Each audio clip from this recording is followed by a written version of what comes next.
अमोघ शक्ति देखने वाले सभी दर्शकों को पंडित अखिलेश ओडी जी का प्रणाम। नमन करता हूँ आपको। पिछले एक वीडियो में मेरे मुंह से निकला था, अचानक एक विषय आ गया था कि ईश्वर को मानना या ईश्वर को जानना।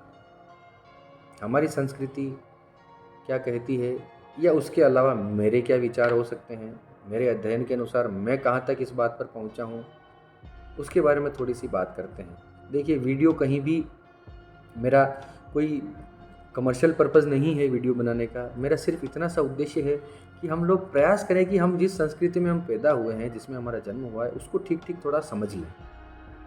विचार तो बहुत हैं इस संस्कृति के अंदर, तो कितने सारे दर्शन और कितनी सारी व्याख्याएं और कितनी सारी चीज़ें, कितने पंथ और कितने समुदाय और कितनी बातें हैं।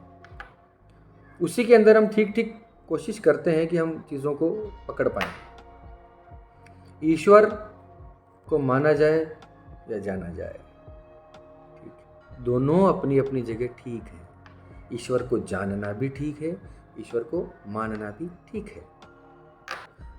दोनों अपनी अपनी जगह ठीक है। एक समुदाय ईश्वर को जानने में रुचि रखता है और जिसकी संख्या कम है, जिसका प्रतिशत कम है, और बहुत बड़ा समुदाय ईश्वर को मानता है। अब इसमें क्या परेशानी है? जानने वाला समुदाय जो है, जो जानने की इच्छा रखता है, जो तत्व की तरफ जिसका इंटरेस्ट, जिसकी रुचि तत्व में हो, ईश्वर तत्व की जानने में हो, वो ऐसा समझते हैं कि मानना तो बेवकूफ़ी है, इससे ईश्वर प्राप्त नहीं होगा।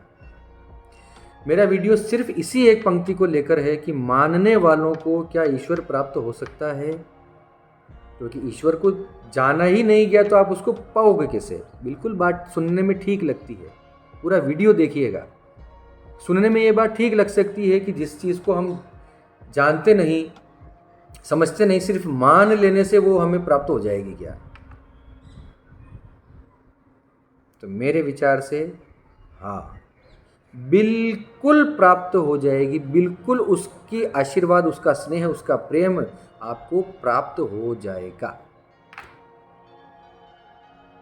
जानने की तरफ जाते कौन है? कौन जानने की तरफ जाते हैं? जो योगी हैं, जो किसी तरह की साधना या आध्यात्मिक उन्नति की तरफ जिनका रुझान होता है, या जो ज्ञान मार्गी हैं, जो ज्ञान के तरीके से हर चीज़ को खोलकर समझकर साइंटिफिकली देखना चाहते हैं, वो ईश्वर को जानने में ज़्यादा रुचि रखते हैं। ठीक है, उनकी बात बिल्कुल ठीक है, वो बिल्कुल ठीक है अपनी जगह, कहीं कहीं थोड़ा सा मैं भी हूँ। लेकिन मानना, इसको आप पूरी तरह से नकार नहीं सकते। कैसे? उदाहरण के रूप में सुनिए। मान लेना, आपने गणित के सवाल हल किए होंगे बचपन में, आपको नहीं पता कि आगे क्या होगा, लेकिन आपने मान लिया है कि इसकी आयु x है, और उसके बाद एक और आपके पास हिंट होता है, उसको पकड़ के आप x से आप उसको हल करते करते करते करते लास्ट में x की ठीक ठीक आयु या x का ठीक ठीक मान आप निकाल पाते हैं। शुरू में आपने क्या किया? माना ना। मानने से लास्ट में, अंत में आपने जान लिया है। ठीक बात है ना? इस उदाहरण को तो मना नहीं कर सकते, मेरी बात को मना कर सकते हैं कि ठीक है, फिर भी हम क्यों माने, वो एक अलग विषय। ठीक है, मत मानिए। लेकिन क्या मानने से हम जानने तक नहीं आ सकते हैं? बिल्कुल आ सकते हैं। मानने में उस प्रकार की सच्चाई होनी चाहिए, क्योंकि गणित के प्रश्न में हम पूरी तरह से मानकर चलते हैं कि हाँ, फिलहाल ये इसकी आयु x है, या इसका मान हम x मानकर चल रहे हैं। हम लिखते हैं, हम लिखित में उसको मानकर चलते हैं। उसमें हम ये नहीं सोचते कि नहीं जी, मैं क्यों मानूं। अरे, कहीं ना कहीं से तो सूत्र पकड़कर आगे तो बढ़ना पड़ेगा ना। जब हमारे हाथ में कुछ भी नहीं होता, ईश्वर जैसा हमें कहीं कोई दिखाई नहीं देता, इतनी सारी बातें, इतना सब कुछ, इतनी पद्धतियां, इतने संप्रदाय, इतना, जब हमें कुछ भी समझ में नहीं आ रहा है, तो एक बार मान लो कि हाँ साहब, ईश्वर है। जब इसको मान लिया तो आप उसकी पद्धतियों को अपने जीवन में अप्लाई करते जाइए, पूजा पाठ हो सकते हैं, साधनाएं हो सकती हैं, मंत्र हो सकते हैं, योग हो सकता है, हठ योग हो सकता है, आपका यम नियम जीवनचर्या हो सकती है, आपका कोई शास्त्रानुसार कोई कानून हो सकता है, कायदा हो सकता है, कोई उपासना की पद्धति हो सकती है, कोई पूजा का मार्ग हो सकता है, कोई उपाय हो सकते हैं, कोई लाल किताब का टोटका, कुछ भी मान एनीथिंग। कुछ कहीं ना कहीं से आप सबसे पहले आप मान लीजिए और कुछ ना कुछ पकड़ के आप आगे बढ़िए।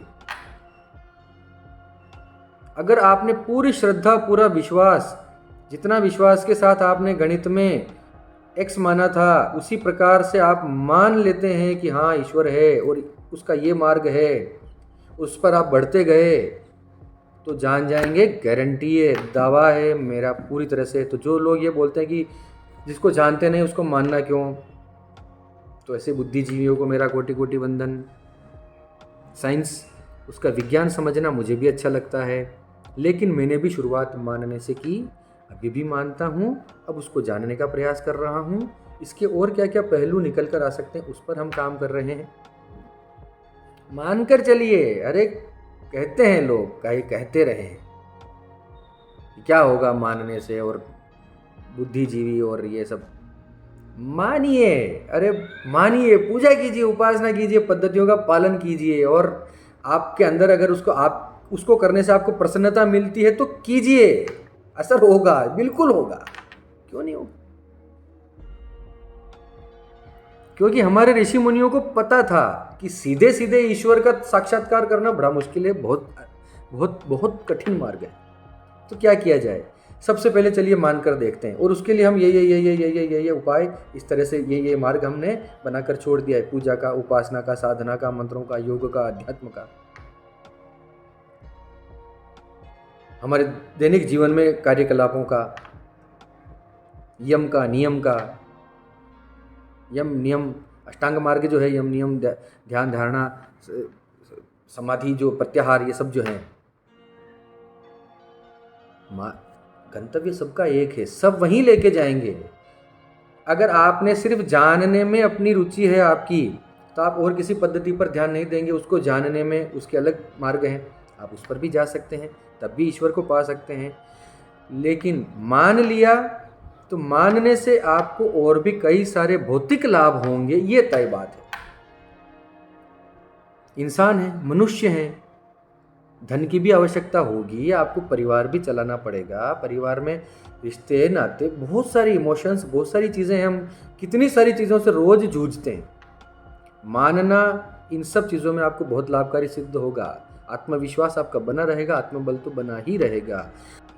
एक विदेशी महिला है, और कितना बढ़िया उन्होंने एक नॉवेल लिखा, द सीक्रेट करके, रहस्य, लॉ ऑफ अट्रैक्शन के ऊपर, ठीक है ना।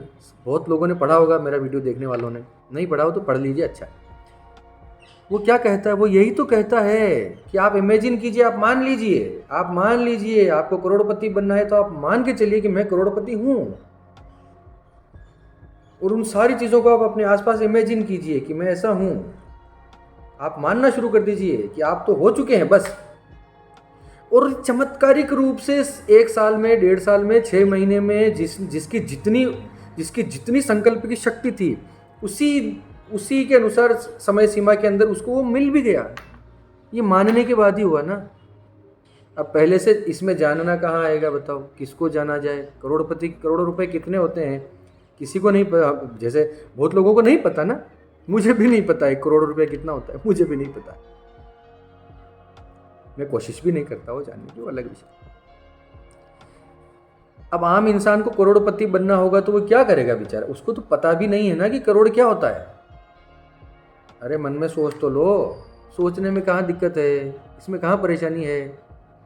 कब क्या पता कौन सी फ्रीक्वेंसी, कौन सा ऊर्जा, कौन सा विचार जाके लग जाए, ठीक नक्षत्र हमारे सर के ऊपर बैठे हों। ऐसा कहते हैं ना कि दिन में एक बार तो सरस्वती हमारे मुंह पर होती है, एक बार तो दिन में सच हो जाती है। ये सब छोटी छोटी पुरानी बुजुर्गों की बातों के पीछे यही रहस्य है। मानिए, जम के पूजा कीजिए, और ईश्वर पे निष्ठा बना के रखिए, ईश्वर आपकी बना के रखेगा। बहुत लंबा वीडियो नहीं खींचेंगे, हमारे ऊपर ये आरोप है कि आप बहुत लंबी वीडियो बनाते हैं। अपनी बात को यहीं विराम दूंगा मैं। थोड़ी सी मेरी बात अगर आपको समझ में आई हो आगे बढ़िए, खूब पूजा पाठ करिए, कोई चिंता नहीं। उसमें कोई त्रुटियां हों, कुछ ऐसी चीज़ें हों तो हम बैठे हैं, हम कोशिश करेंगे कि उसका समाधान निदान कुछ बताएं वैज्ञानिक ढंग से। बात अच्छी लगी हो तो वीडियो को शेयर कीजिए, सब्सक्राइब कीजिए, मेरे चैनल को सब्सक्राइब कीजिए, लाइक कीजिए। और कोई प्रश्न हो कमेंट बॉक्स में पूछिए, अच्छा लगे लाइक कीजिए, नहीं लगे डिसलाइक कीजिए, ठीक है। चलिए इसी के साथ मैं आपसे विदा लेता हूँ। सबका मंगल हो, सर्वे भवन्तु सुखिनः। धन्यवाद।